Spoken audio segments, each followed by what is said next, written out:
Timothy chú đó còn ngoài trong bè hay là chung mong bị bỏ lại John mà Timothy là này trong bè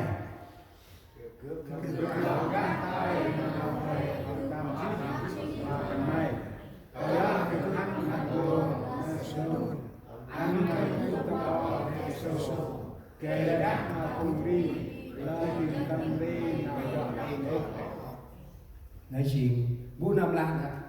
là anh này cô anh năm tây Paul là đã Timothy bu chính Timothy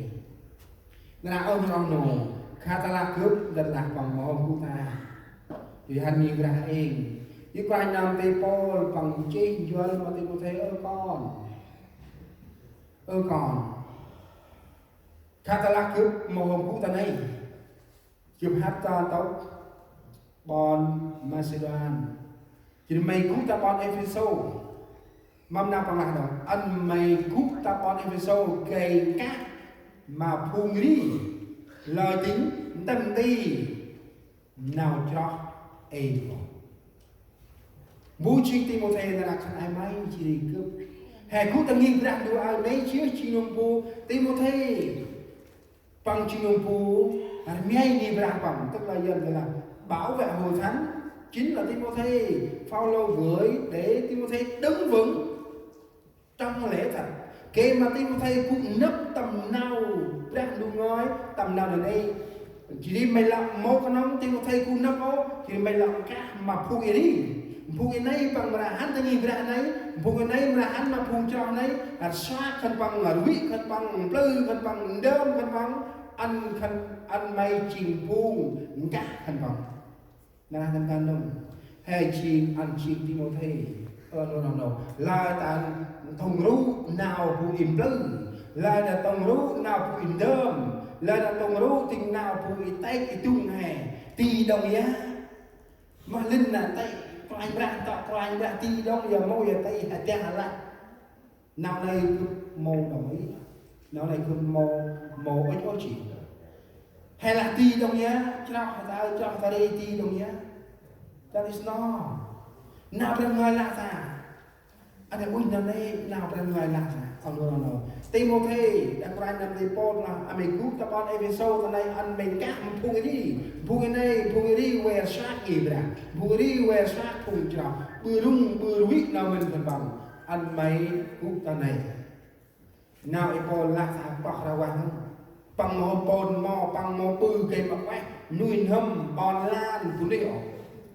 ta lạc pe ở cái năm thì Paul bằng bự nông phu thì là buồn ngọt là khoai phu là chồng phu là hồng ngọt y phu primi âm pan thì primi tự do muốn đi đâu đi không cần phải nói không cần phải sửa không cần phải chỉnh nước Mỹ là nước tự do anh muốn làm gì cũng được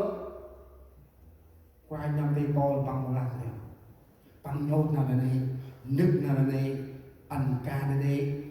này thì chỉ ít qua anh ra nào bên ngoài lạc tầm du sự nào ngoài chết thứ nào mong ra năm về Paul bằng lại bằng John là nghi ra Galati chân hai đồng người đó lo mà lo này tía bài ngoài ra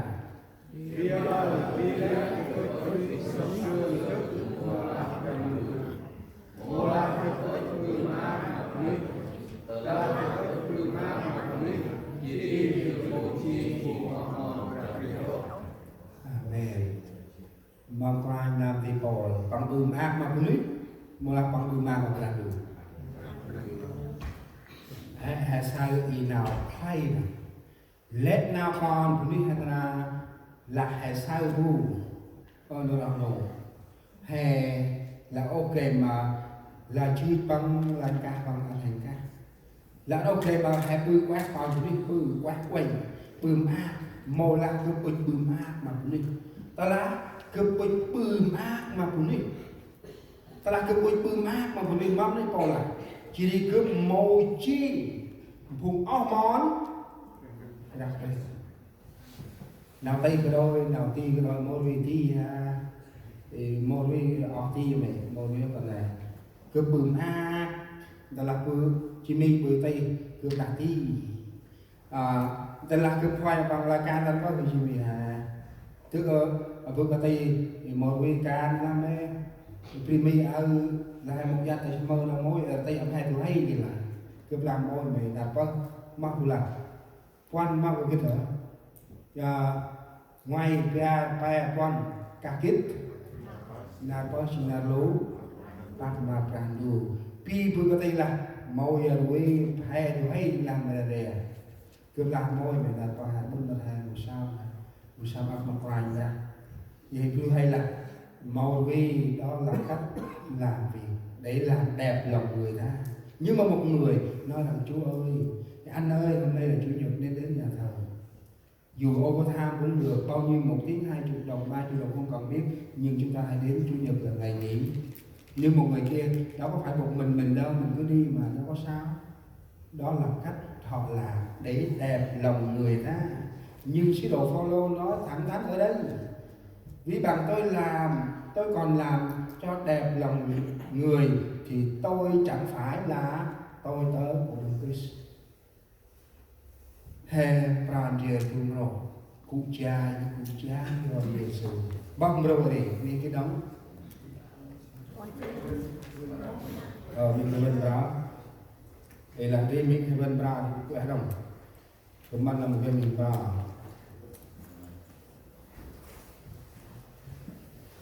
thì là bác bra anh em xong mà nghĩ ra đuôi anh hãy chi của một anh làm thì có ra qua nào bằng bư bằng mô nào bằng bư mô chi nụ bù hay là bằng clai cù ngọt clai cù mô á thì bằng bư ấy chiên bằng kề bằng khác nào cho bằng chiên tay ngoài mà tay là ăn hoàn ra vì cứ hơn là mặt con xe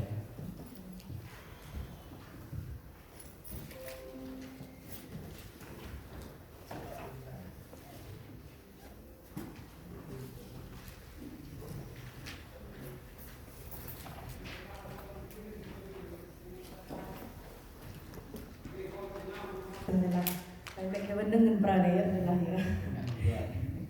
ya lah kita bagai teman yang berperang ya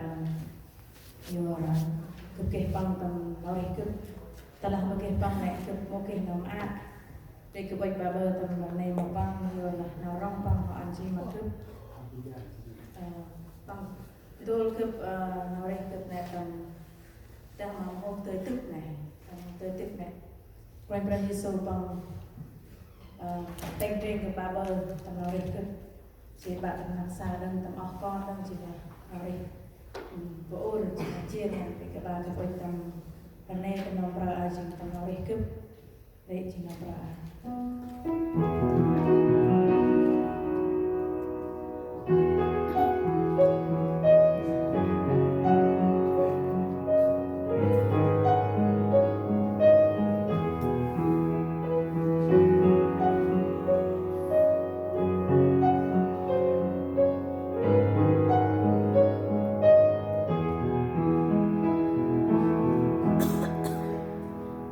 I have never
no